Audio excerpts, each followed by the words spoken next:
Welcome to my channel Noora kitchen. నేనైతే chicken biryani చేస్తున్నాను. చాలా అంటే చాలా టేస్టీగా ఉంటుంది. చాలా సింపుల్గా అయిపోతుంది. తక్కువ మసాలా వేసి చేస్తున్నాను. సింపుల్గా తయారైపోతుంది. ఈ బిర్యానీ తయారీ విధానం చూద్దాం. మిక్సీ జార్ తీసుకొని అల్లం ముక్కలు, తెల్లగడ్డ పాయలు, సోపు, మిరియాలు, గసగసాలు వేసి కొన్ని నీళ్ళు వేసుకొని మెత్తగా పేస్ట్ చేసుకోవాలి. నీళ్ళు కావాలంటే ఒక టీ గ్లాస్ అయినా వేసుకోవచ్చు. చెరవ పెట్టుకొని మంట హై ఫ్లేమ్లో పెట్టి ఆయిల్ వేసుకోవాలి. తగినంత ఆయిల్ బాగా హీట్ అయ్యాక సన్నగా తరిగిన ఎర్రగడ్డలు వేసుకొని వేయించుకోవాలి. లైట్గా కలర్ బాగా చేంజ్ కావాలి. ఇలా వేగాలి. చూడండి, ఇలా వేగిన తర్వాత అల్లం తెల్లగడ్డ పేస్ట్ వేసుకోవాలి. హోల్ గరం మసాలా కూడా వేసాం కాబట్టి మొత్తం పేస్ట్ కూడా వేగనివ్వాలి. చూడండి, వేయించుకోవాలి. శుభ్రంగా కడిగిన చికెన్ వేసుకోవాలి.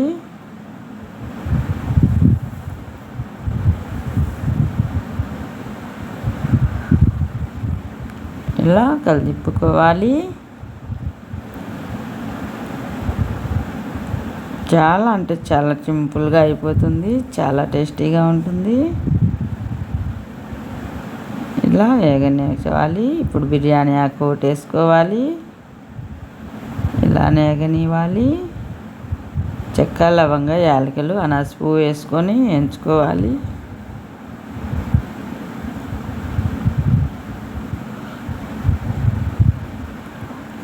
చూడండి, మంట హై ఫ్లేమ్లో పెట్టి వేయించుకోవాలి.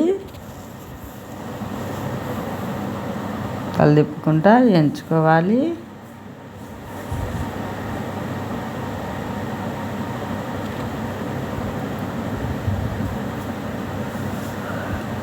రుచికి సరిపడా కల్లుప్పు వేసుకోవాలి.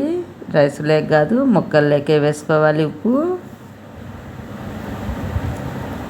బాగా పండిన టమోటా వేసుకోవాలి. 1 టమోటా, 1 టమోటా వేసుకోవాలి. ధనియాల పొడి 1 టేబుల్ స్పూన్ వేసుకోవాలి. ఇలా కలిపుకోవాలి. కారపొడి 1/2 టేబుల్ స్పూన్ వేసుకోవాలి. ఎందుకంటే మిరియాలు కూడా యాడ్ చేసాం కాబట్టి. చూడండి, పచ్చి వాసన పోయేట్టుగా బాగా వేయించుకోవాలి.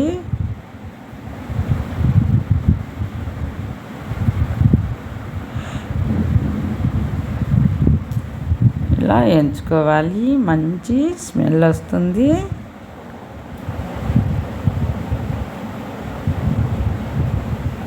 చూడండి, మంట అయితే హై ఫ్లేమ్లో పెట్టి వేయించుకోవాలి.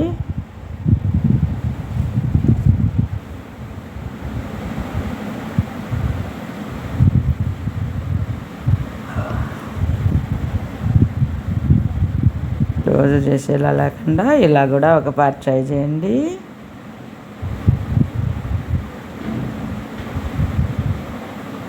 చూడండి, ముక్కలకు మసాలా బాగా పట్టింది.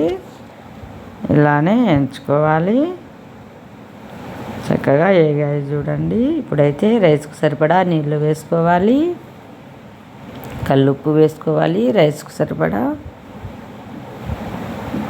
చూడండి, ఒక పారిలా కలిదిప్పుకోవాలి.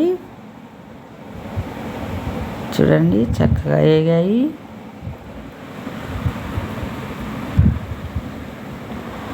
చూడండి, ఎసురు కాసేపు ఉంటే పొంగొస్తుంది, బాగా మరుగుతుంది. ఇలా ఉడికాక ఎసురు చూడండి, శుభ్రంగా కడిగిన బియ్యం వేసుకోవాలి. బియ్యం 1 గంట నానబెట్టుకోవాలి. మరీ సమయం లేకంటే అరగంట అయినా నానాలి. అప్పుడే అన్నం బాగుంటుంది. మా అయితే పాత బియ్యము, కొత్త బియ్యమైనా అర్ధగంట, గంట అయినా నానబెట్టి ఒక పావుకు పావున్నర ఎసురు వేసుకోండి. కొత్త బియ్యం అయితే, పాత బియ్యం అయితే ఒక పావుకు 2 పావులు ఎసురు వేసుకోండి. చూడండి ఎసురు అయితే ఇలా ఇమిరిపోయింది. ఇప్పుడైతే కలిదిప్పుకోవాలి.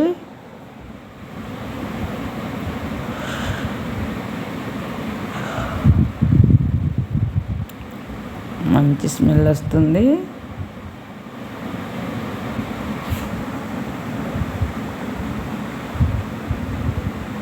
ఇలానే రైస్ మొత్తం కలిదిప్పుకోవాలి.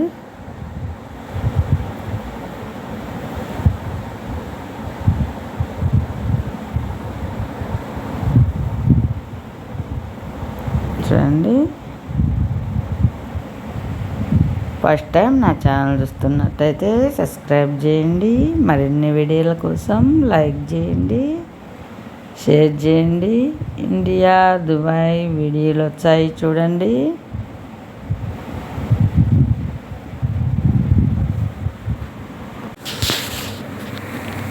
ఇలా తిప్పుకోవాలి.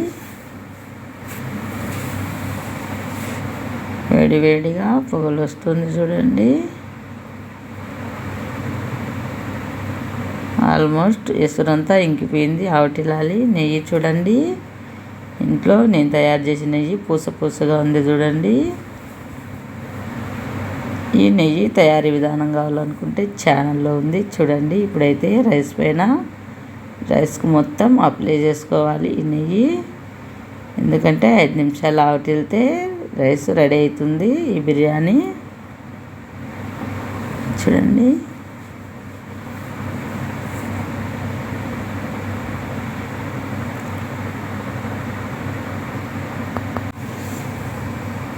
ఇలానే మొత్తం బిర్యానీకి వేసుకోవాలి.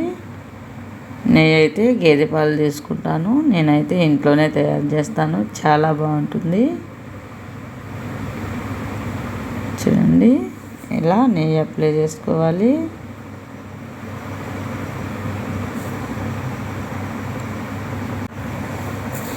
ఐదు నిమిషాల తర్వాత చూడండి అవటిల్లింది. చాలా అంటే చాలా టేస్టీగా ఉంది. మీరు కూడా ఖచ్చితంగా ఇలా ఒకసారి ట్రై చేయండి, చాలా బాగుంటుంది. చాలా సింపుల్గా తయారైంది. Like, share, subscribe. Thank you for watching video.